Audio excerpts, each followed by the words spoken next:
Hello everyone, welcome to Sri Ram's IS YouTube channel. This is your mentor Arzu Kakkad. I hope you all are doing well. Things are fine at your place. With this, let's begin with today's lecture where we'll be covering these articles. आपके सामने हैं और हम इनके बारे में detail में पढ़ेंगे.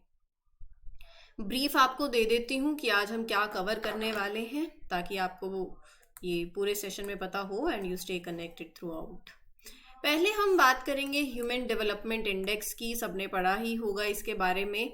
तो इस इंडेक्स की पूरी जानकारी जो है वो हम लेंगे. हमारे प्रीलिम्स के लिए भी इम्पॉर्टेंट है, मेंस के लिए भी इम्पॉर्टेंट है. इंडिया की क्या रैंक है ह्यूमन डेवलपमेंट इंडेक्स में, इस रिपोर्ट के हाइलाइट्स क्या पैरामीटर्स हैं, कौन से एरियाज के अंदर, मतलब आप जब हम ये डेटा आपके पास आता है तो आप क्या मेजर करते हो, on the basis of which dimension आप ये ह्यूमन डेवलपमेंट इंडेक्स लेकर आते हो, राइट. वो पैरामीटर्स इंपॉर्टेंट हैं.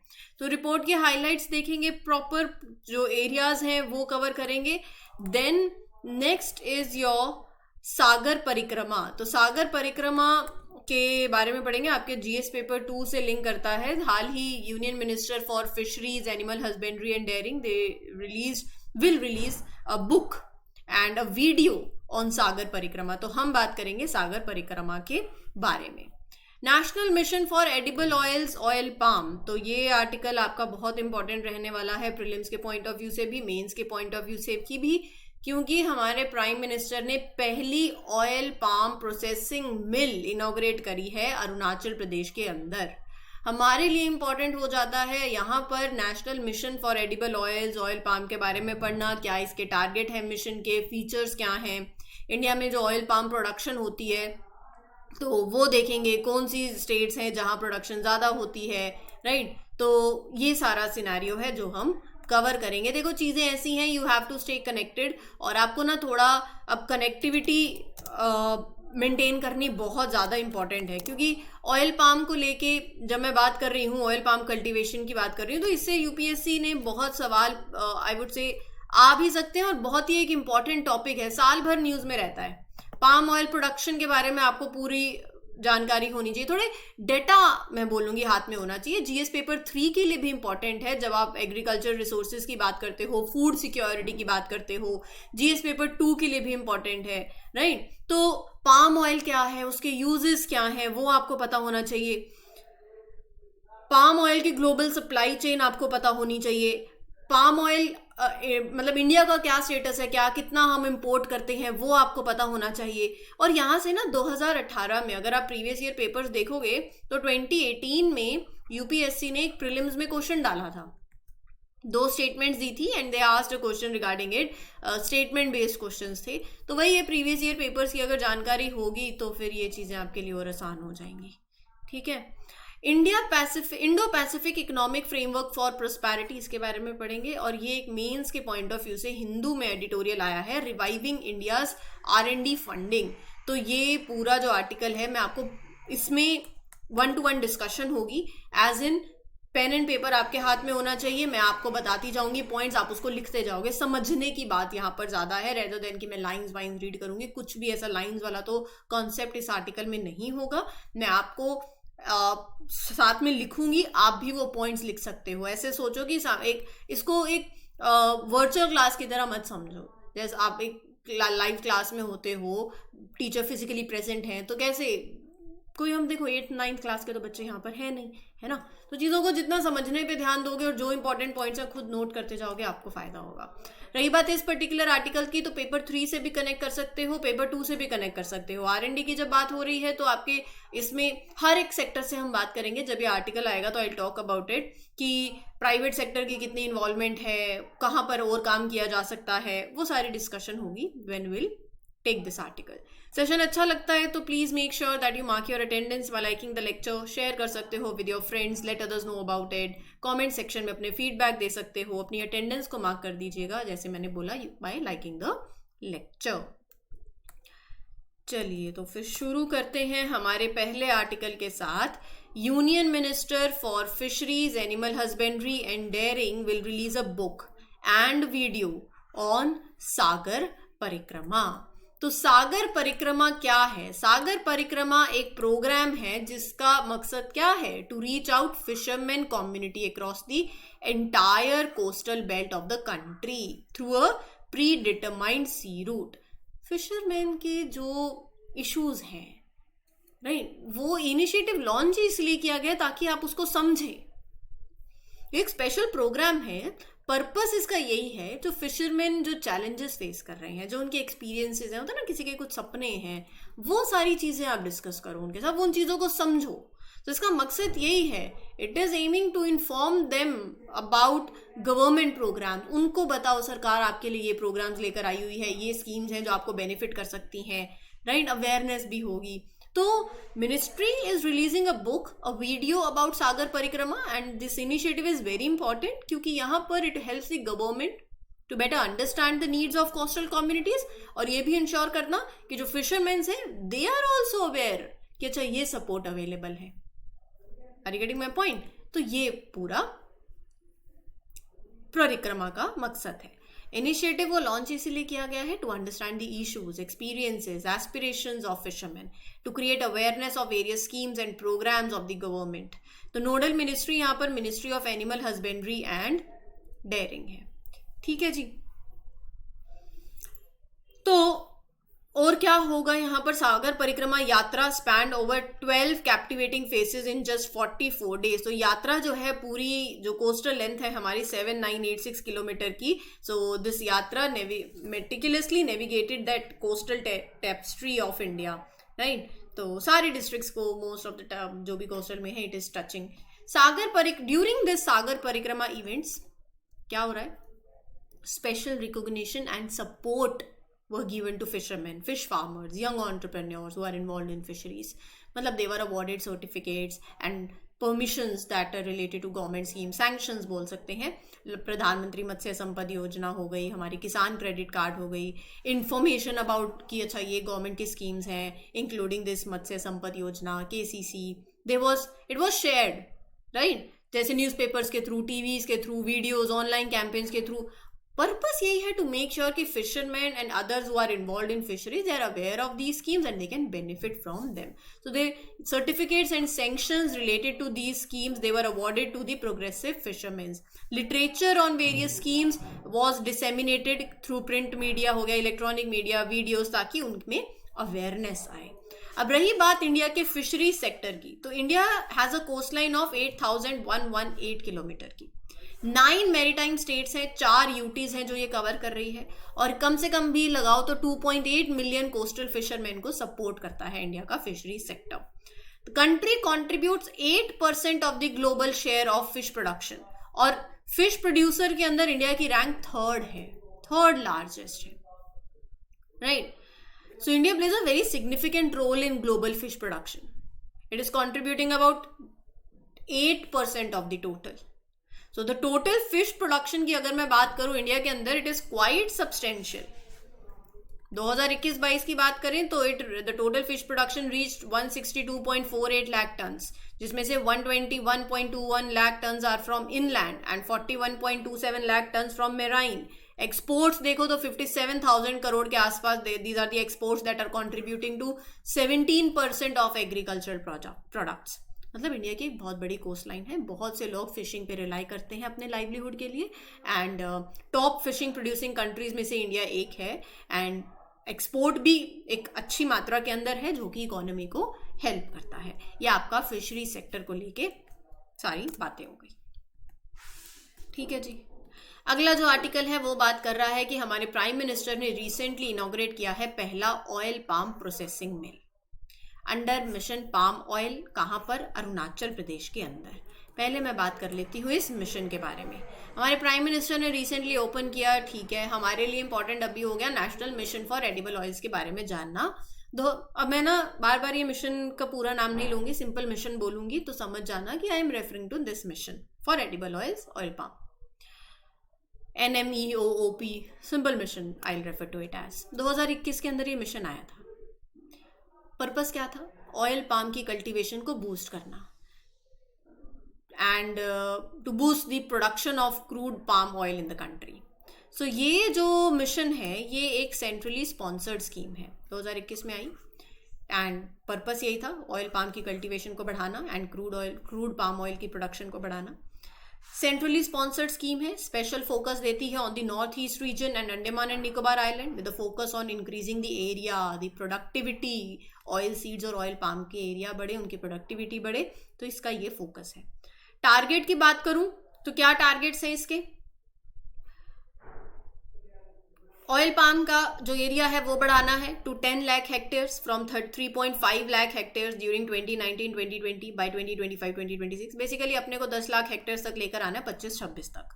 क्रूड पाम ऑयल की प्रोडक्शन को बढ़ाना है, राइट, 11.20 लाख टन तक bye 2025-2026।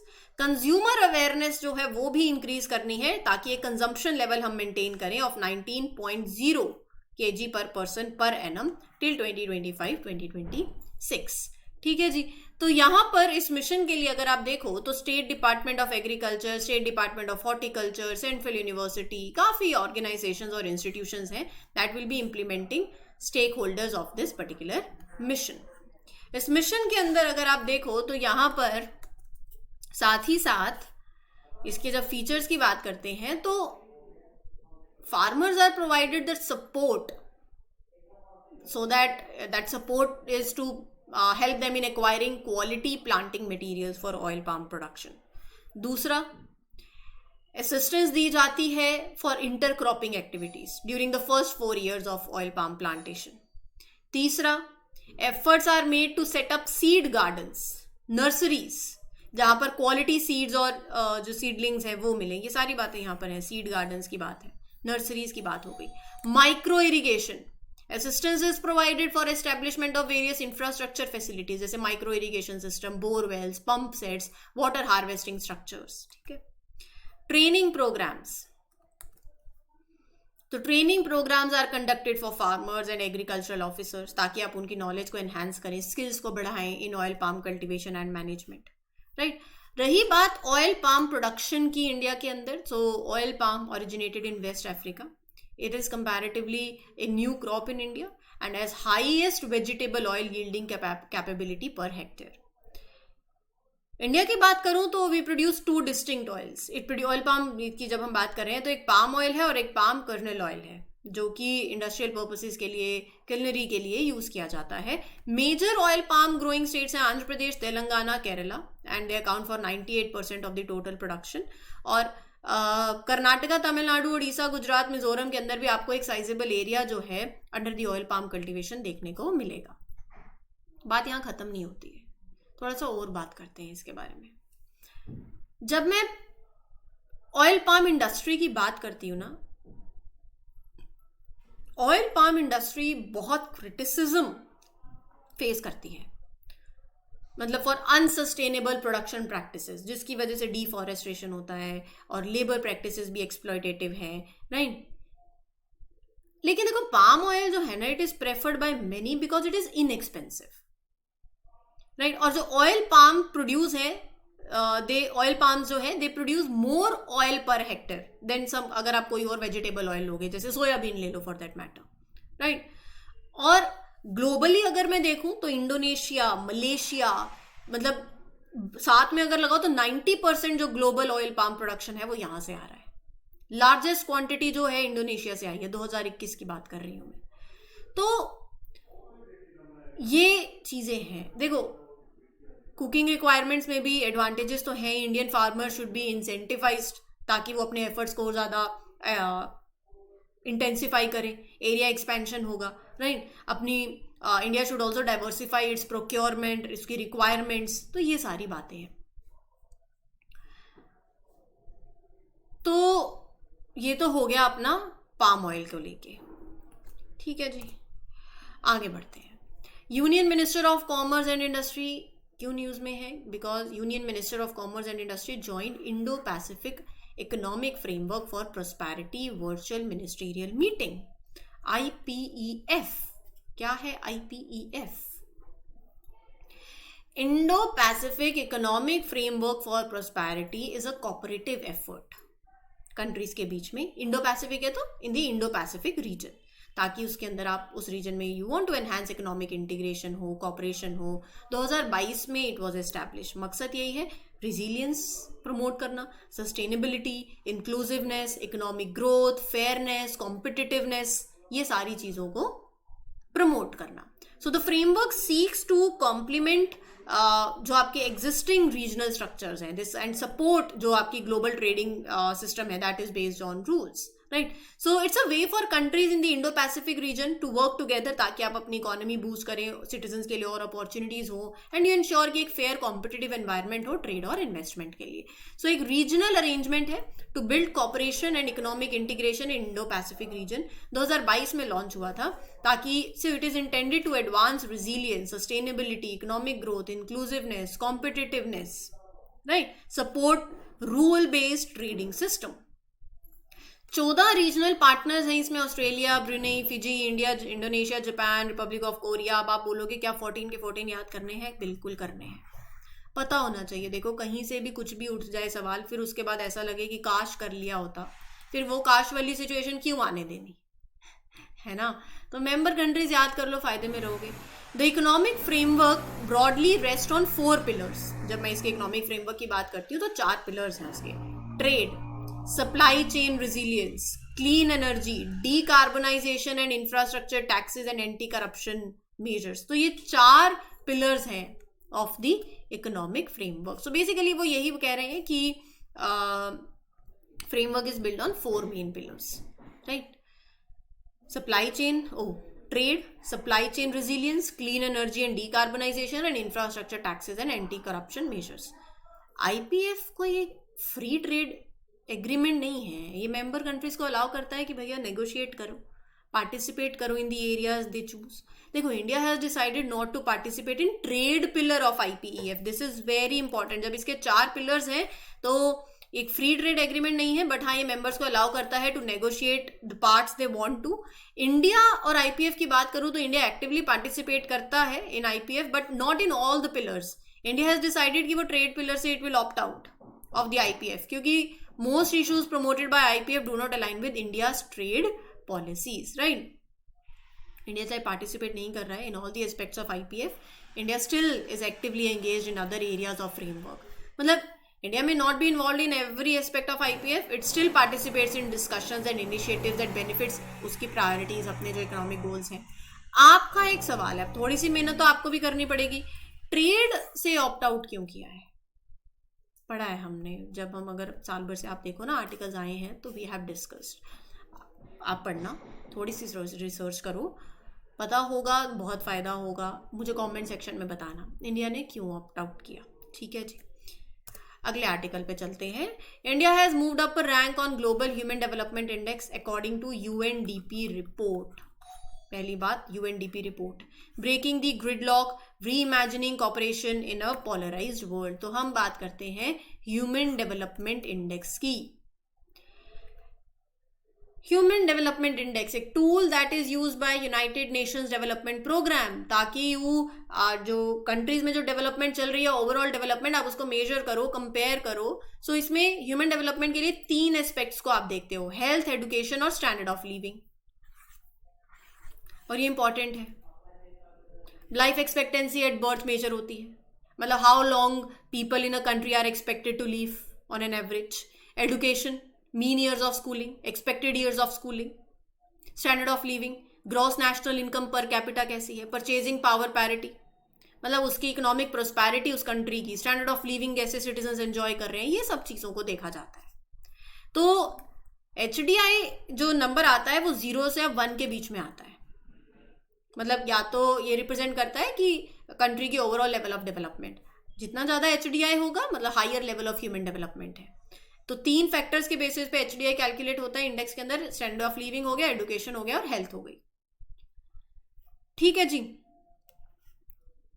Human development index is not about wealth और इनकम, बाकी सारे फैक्टर्स भी होते हैं, एजुकेशन है, हेल्थ केयर है, राइट। यहाँ पर आप लोगों की एबिलिटी को उस पर फोकस करो, मतलब मटेरियल वेल्थ नहीं कि वहाँ के बच्चे पढ़ रहे हैं नहीं पढ़ रहे हैं, क्या वो एक फुलफिलिंग लाइफ जी रहे हैं या नहीं जी रहे हैं, तब ओवरऑल डेवलपमेंट क्या सिर्फ अच्छा ज़्यादा पैसा कमा रहे हो डेवलपमेंट आ गई, नहीं, ठीक है, तो ये रिपोर्ट क्या कहती है? रिपोर्ट ये कहती है कि 2022 के, ये पूरी ये बातें यही लिखी हुई हैं, दैट वाइल इंडिया रैंक 135 इन 2021, 2022 में it moved up 134, right? A total of 193 countries were ranked in 2022 and 191 countries in 2021.